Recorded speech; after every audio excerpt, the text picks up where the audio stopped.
सादर जय श्री कृष्ण।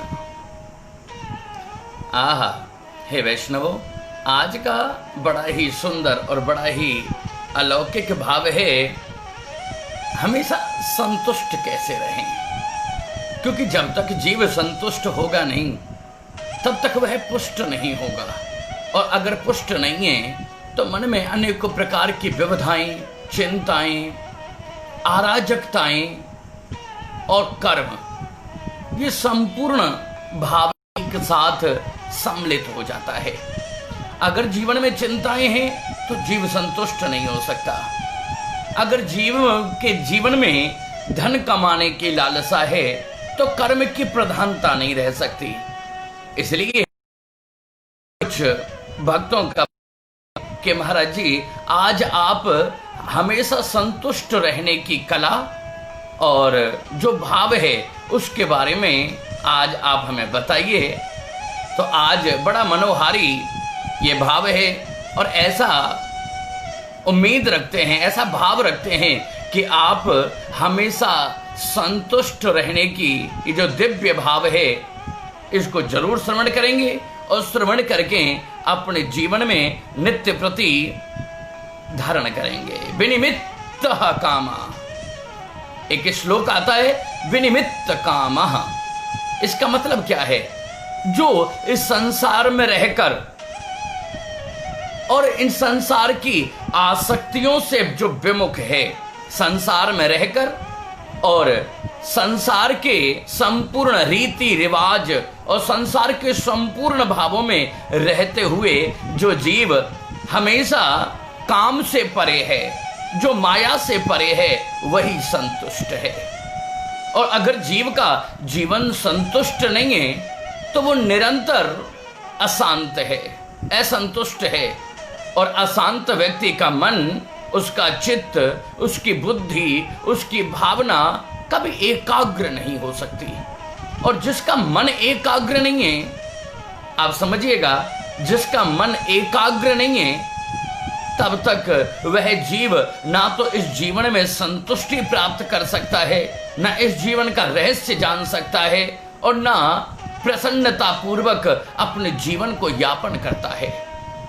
संतुष्ट होना अतिशय अनिवार्य है। भाव आता है कि संतुष्ट कौन है? इस संसार में संतुष्ट केवल वो है जो आत्माराम है, जिन्होंने अपनी आत्मा के भाव को या अपनी आत्मा के विषय को समझ लिया, जिसने अपने आत्माराम को पहचान लिया। इस संसार में रहकर और संसार के संपूर्ण धर्म को धारण करके, और जो आत्मा में एकाग्रता रखता है, जो आत्मा में संतुष्ट रहता है, चाहे दुख है चाहे सुख है, हर परिस्थिति में जो जीव एकाग्रता के साथ अपना जीवन जीता है, केवल वही संतुष्ट है। जो तृप्त है उसी के जीवन में खुशी है। जो तृप्त नहीं है वो कभी जीवन पर्यंत पूरी जिंदगी खुश नहीं रह सकता। और बिना खुशी वाला व्यक्ति हमेशा चिंतामग्न रहेगा, हमेशा दुख में रहेगा और ये खोजेगा कि मुझे सुख कैसे मिले, मेरे दुख का निवारण कैसे हो। हे वैष्णवों, आज का बड़ा सुंदर भाव है संतुष्ट और असंतुष्ट के बीच की जो परिभाषा है, उसको अगर हम समझ लें तो हमारे जीवन के जितने भी दुख हैं वो संपूर्ण दुख हमसे दूर हो जाएं। और अगर दुख हमसे दूर हो गए तो फिर हमारा जीवन संतुष्ट हो जाता है। लेकिन संतुष्ट जीवन की व्याख्या को हम समझें उससे पहले जो लौकिक भाव आता है, दुख और सुख, इसे हम समझें कि दुख और सुख होता क्या है, दुख सुख का अर्थ क्या है। हमने जीवन में बहुत कुछ सीखा, हमने धन कमाना सीखा, हमने प्रेम करना सीखा, हमने अपनापन सीखा, हमने परायापन सीखा, हमने खाना सीखा, पीना सीखा, सोना सीखा। लेकिन बड़े ही दुर्भाग्य का विषय है कि हमने आज तक दुख और सुख की बीच का जो अंतर है, उस अंतर को आज तक ना तो समझा, और इसीलिए क्योंकि हमने समझा नहीं, इसलिए हमारा जीवन दुख में है, असंतुष्ट है। सबसे पहला भाव है कि ये दुख सुख क्या है। शास्त्र कहते हैं कि जिसे हम मान लें वही सुख है। सुंदर भोजन मिला, हमें लगा कि हम सुखी हैं। आज पैसे कमा लिए तो हमारे जीवन में ऐसा भाव जागृत हुआ कि हम सुखी हैं। अचानक शरीर में रोग आ गए तो हमें लगा कि हम दुखी हैं। जिसे हम मान लेते हैं वही सुख है, और जिसे हम मान लेते हैं हे वैष्णवो वही दुख है। वास्तव में शास्त्र कहते हैं कि दुख और सुख तो कुछ होता ही नहीं। दुख सुख की कोई महिमा, कोई मर्यादा, कोई विधि, कोई विधान, कोई अस्तित्व होता ही नहीं। भगवान ने इस संसार का निर्माण किया। ब्रह्मा जी का कार्य क्षेत्र है कि जीव को उसके कर्म के माध्यम से आयु निर्धारित करना, आयु प्रदान करना। भगवान विष्णु का कार्य है कि जीव के कर्म के आधार पर जीव को धन और वैभव प्रदान करना, मान सम्मान प्रदान करना। और भगवान शंकर की एक भूमिका है कि जीव को किसी भी परिस्थिति से निकाल करके और पुरानी बातों को भुला देना। इससे ज्यादा विधाता ब्रह्मा, विष्णु और महेश ने, तीनों देवताओं ने कभी दुख और सुख का निर्माण किया ही नहीं। दुख सुख तो केवल हमारे मन का विषय है। मन के माने हार है, मन के माने जीत, और मन ही मिलावे राम सो, और मन ही करत फजीत। जिसे हम मान लेते हैं हे भक्तों वही सुख है, जिसे हम मान लेते हैं वही दुख है। वास्तव में दुख और सुख का अपना कोई भी ना तो भाव है, ना भावना है, ना अस्तित्व है, और ना इसका प्रयोग किया जा सकता है। एक बात समझना, शास्त्र कहते हैं, आपने भागवत कथा के माध्यम से अनेकों बार सुना है कि जब आवे संतोष धन तो सब धन धूर समान। जब जीवन में संतोष आ गया तो संसार का जितना भी धन है, वैभव है, वो क्षण भंगुर लगता है। और वास्तव में आत्माराम भी उसे ही कहते हैं जो अपने होने के वजह को समझ ले। हम हैं, हम क्यों आए संसार में, हमारा इस संसार में आने के पीछे अर्थ क्या था, हमारा उद्देश्य क्या था, हमारे जीवन का लक्ष्य क्या होना चाहिए। हमेशा कहते हैं हमें जाना था श्याम सुंदर की ओर, हम जा रहे हैं संसार की ओर। संसार की ओर जाना ही असंतुष्टता है, और परमात्मा की ओर जाना ही जीवन की संतुष्टि है। जीवन में आप चाहे धन कमाना ना कमाना बहुत ज्यादा बड़ा विषय नहीं है, लेकिन जीवन में संतुष्टि अवश्य कमाना, जीवन में धैर्य जरूर कमाना, जीवन में प्रेम जरूर कमाना। जिसके जीवन में प्रेम है, संतुष्टि है, धैर्य है, भक्ति है, भाव है, जिनके जीवन में श्याम सुंदर हैं, उनका जीवन खुशमय है। वास्तव में दुख सुख है वैष्णवो कुछ होता ही नहीं। अगर होता तो भुआ द्रौपदी भगवान कृष्ण से महाभारत के युद्ध जीतने के उपरांत एक ही वरदान मांगती है कि हे श्याम सुंदर, अगर आप दे सकते हो वरदान में तो मुझे दुख प्रदान कर दो। आप ये भी समझना कि जब जीवन में दुख आते हैं, जिन्हें हम दुख कहते हैं, जब हमारे जीवन में दुख आते हैं तो भगवान चले आते हैं हमारे नजदीक, लेकिन जब जीवन में सुख आता है तो भगवान हमसे दूर चले जाते हैं। क्यों? क्योंकि जो ये दौलत है ना, दौलत शब्द, हम दौलत से प्रेम करते हैं, संसार की आसक्तियों से प्रेम करते हैं, और संसार की आसक्तियों से जीव केवल तभी मुक्त होता है जब उसके जीवन में दौलत आ जाए। और दौलत का मतलब है दो लत। अगर जीवन में दौलत आई तो दो लत लेके आती है। अहंकार आता है। दौलत का स्वभाव है कि पहले अहम आएगा, अहंकार आएगा, और दूसरा स्वभाव है कि जब अहंकार आएगा तो उसके साथ क्रोध आएगा। और हे भक्त वृंदो, आप समझना, जीवन को प्राप्त करने का और भगवान को प्राप्त करने के मार्ग में सबसे बड़ी बाधा भी यही दो शब्द हैं, एक अहंकार और दूसरा क्रोध। शास्त्र कहते हैं अंगम गलितम पलितम मुंडम दसन विहीनम जातम तुंडम। एक दिन ऐसा आता है आपने जो धन कमाया वो धन आपके काम नहीं आएगा। जो आपका है क्या, आपका केवल वो है जो आपके पेट में है।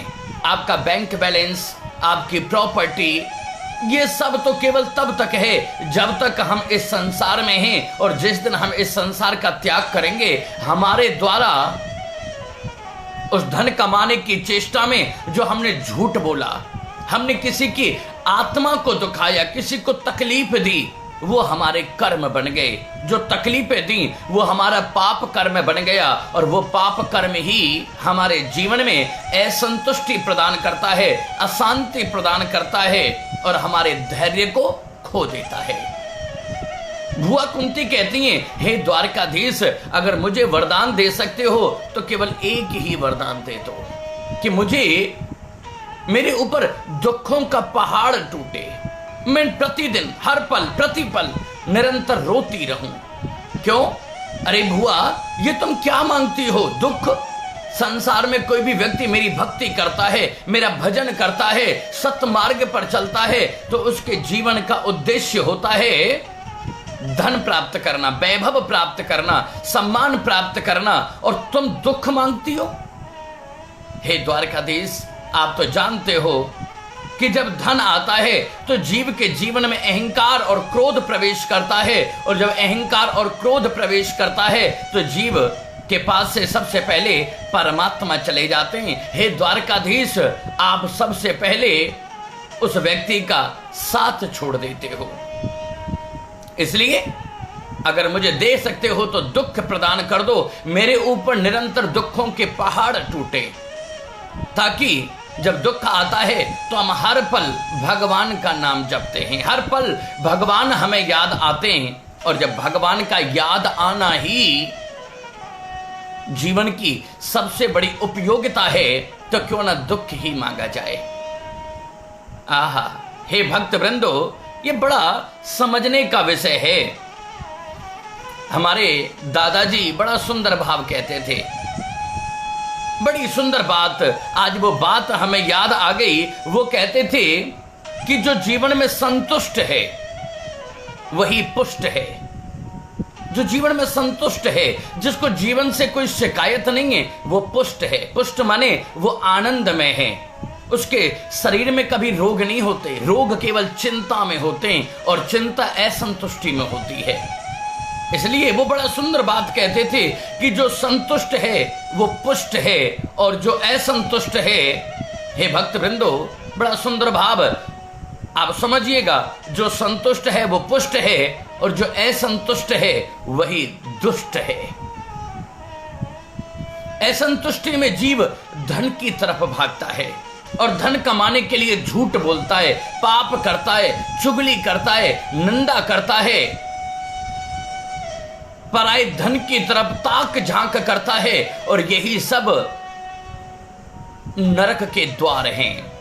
काम क्रोध मद लोभ सब नाथ नरक के पंथ, ये सब नरक की यातनाओं में हमें निरंतर ढकेल रहे हैं। अब आप ध्यान देना, अगर गरीब होना असंतुष्टि है तो फिर सुदामा को भगवान द्वारकाधीश कैसे मिले? एक है गरीबी, एक है दरिद्रता। गरीब होना, जिसके पास धन नहीं है वो गरीब है। दरिद्री वो है जिसके पास धन तो है लेकिन जीवन में संतुष्टि नहीं है। जब वो संतुष्ट नहीं है, जो धन है उससे संतुष्ट नहीं। और आज संसार के प्रत्येक जीव का यही तो असंतुष्टि का मुख्य कारण है। हमारे पास जो है हम उसमें खुश नहीं हैं, और जो हमारे पास नहीं है उसे पाने की कामना में जो है उसका भी सुख हम भोग नहीं पाते। इसलिए वेद कहते हैं, संत कहते हैं कि जीवन में जो संतुष्ट है वही पुष्ट है। इसलिए अपने जीवन में संतुष्ट होने के लिए कोई ऐसा कर्म कहिए कि जो तुम्हारे पास है उसमें अपने आप को प्रसन्न रखो और अपने भाग्य का धन्यवाद करो, विधाता को धन्यवाद करो कि हे विधाता, आपने बड़ी कृपा की कि रहने के लिए मकान नया है, पुराना है, टूटा फूटा है, झोंपड़ी है या महल है, ये मायने नहीं रखता। मायने ये रखता है कि हमारे सिर के ऊपर छत है। ये संतुष्टि का विषय है। बहुत से लोग ऐसे भी हैं जो फुटपाथ पर जन्म लेते हैं और उसी फुटपाथ पर मांगते हैं और उसी फुटपाथ पर एक दिन अपने जीवन का अंत कर देते हैं। हम कितनों से अच्छे हैं। जीवन में जब अहंकार आए कि हमारे पास धन है, तो फिर अपने उन लोगों को देखना जो हमसे बड़े हैं पैसे में, जो दौलत में हमसे बड़े हैं, तो अहंकार मिट जाएगा। और जब जीवन में दुख आए कि हमारे पास तो कुछ भी नहीं है, तो उस समय अपने छोटे व्यक्तियों को देखना जो महाराज फुटपाथ पर सोते हैं। धूप, आंधी, बारिश, सर्दी, गर्मी, वो अपने सिर छुपाने के लिए कभी पेड़ का आसरा लेते हैं, कभी किसी पराधीन किसी दूसरे की छत के नीचे अपना सिर छुपाते हैं। इसलिए जीवन में संतुष्ट होना सीखो। और संतुष्ट होने की सबसे बड़ी कला है कि अपने जीवन में जो है उसी में अपने भाग्य को धन्यवाद करो, नित्य प्रति भगवान का धन्यवाद करो। अगर धन्यवाद करना, अगर हम परमात्मा का एहसान मानना सीख गए तो हम पुष्ट हो जाएंगे। और अगर हमने ये नहीं सीखा तो फिर हमारी प्रवृत्ति दुष्टों जैसी बनी रहेगी। और दुष्टता क्रोध उत्पन्न करती है। जिसे चाहा उसका मान मर्दन कर दिया, जिसे चाहा गालियां दे दी। आप विचार करो, हमसे कोई गलती हो जाए, ओहो ये तो बड़ी गलती हो गई, कोई बात नहीं, आगे से ध्यान देंगे। लेकिन अगर वही गलती हमारे नौकर से हो जाए तो जब तक हम उस नौकर को 4 गालियां नहीं दे लेते, हमारा मन संतुष्ट नहीं होता। दूसरे की आत्मा को दुख देना ही सबसे बड़ी असंतुष्टि है।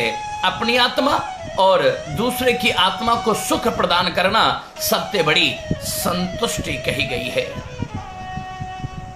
आप ध्यान देना, संतुष्टि का और भी एक मार्ग है। आपको संतुष्ट होना है, जीवन में वैभव और धन कमाना है, कमाइए, मना नहीं है। सुबह 10 बजे से लेकर शाम को 5 बजे तक अपने ऑफिस में पूरी मेहनत, पूरी लगन के साथ मेहनत करिए, धन कमाइए। आप नौकरी करते हैं, नौकरी करिए, व्यापार करते हैं, व्यापार करिए, मिल चलाते हैं, फैक्ट्री चलाते हैं, आप करिए।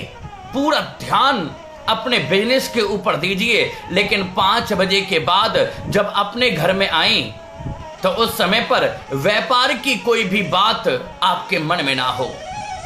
घर के दरवाजे पर बाहर एक खूंटी बना दो, उस खूंटी पर अपनी चिंताओं को टांग करके फिर घर में प्रवेश करो। और घर में प्रवेश करने के बाद अपने जीवन को अपने परिवार सहित संतुष्ट होकर के, जो मिला है हमारे कर्म, हमारे प्रारब्ध के कारण, हमारे कर्मों के कारण जो हमें मिला है, उसी में संतुष्ट रहना सीखो। अपने परिवार के साथ आनंद विभोर होकर के जियो। अगर परिवार के साथ आनंद में बैठे हैं, परिवार के साथ प्रसन्नता से बातें करते हैं, ठाकुर जी की वार्ता करते हैं, ठाकुर जी का भजन करते हैं, तो हम अपने जीवन में, इस संसार में सबसे बड़े संतुष्ट व्यक्ति हैं। इसलिए हे वैष्णवो, इसी प्रकार जब भजन करो, संतुष्टि का एक और मार्ग, एक व्यापार का बताया कि 10 से 5 बजे तक व्यापार करो, लेकिन 5 बजे के बाद अपने घर में आकर के व्यापार की बातों को कभी भी ना करो। जीवन संतुष्ट होगा। आप जब भजन करो तो भजन के समय पर केवल भजन का भाव हो, संसार का भाव ना हो। अगर भजन से भी आप संतुष्ट होना सीख गए, आप जितना भजन करते हैं, जितना समय निकालते हैं, केवल भगवान के भाव में रहते हैं, तो आपका भजन आपको पुष्टि प्रदान कर देगा। और अगर आपको आपके भजन से पुष्टि प्रदान हो गई, अगर आप पुष्ट हो गए, तो आपके मन के अहंकार, काम, क्रोध, मोह रूपी प्रलोभनों को। अद्भुत और अलौकिक भाव है कि आपने अगर अपने काम क्रोध मोह लूपी प्रपंच को उस समय अपने हृदय में धारण ना किया, केवल विधाता का ध्यान, विधाता को भाव, ठाकुर जी के दिव्य चरणों की अनुभक्ति अगर आपके दिव्य हृदय में विद्यमान हो गई तो आपका जीवन संतुष्ट हो जाएगा। अपनी जिंदगी को जिंदगी के अनुसार जीना सीखो। हमें आज तक, सच बात तो यह है कि हमने आज तक जीना ही नहीं सीखा। अपने जीवन को पूर्ण संतुष्टि के साथ जो व्यक्ति जीता है वही व्यक्ति जीवन में पुष्ट होता है, वही भगवान का भक्त बनता है और वही आनंद में होता है। अब आपको बता दें, जब अपने को देखता है तब नहीं, बल्कि जब दूसरों को हम देखना प्रारंभ कर दें तो हमारे जीवन में संतुष्टि आ जाती है। अपने जीवन को संतुष्टि, अपने आप को देखने से संतुष्टि कभी नहीं होती। आप अपने प्रतिद्वंदी, अपने पारिवारिक जन, अपने पड़ोस, अपने रिश्तेदारों को देख करके जियो। बहुत से लोग ऐसे हैं जिनके पास इतना भी नहीं है जितना हमारे पास है। अगर हम ये भी सीख जाएं तो हमारे जीवन में धैर्यता, शांति और संतुष्टि हमारे जीवन में आ सकती है। ये कठिन कार्य नहीं है। हमें जीवन में संतुष्ट होना चाहिए। हम गरीब हो सकते हैं लेकिन दरिद्री ना बनो। एक साधु कहीं रास्ते से जा रहा था। एक रास्ते में चलते चलते नंगे पैर, हाथ में कमंडल लेकर के चल रहा है, यात्रा कर रहा है।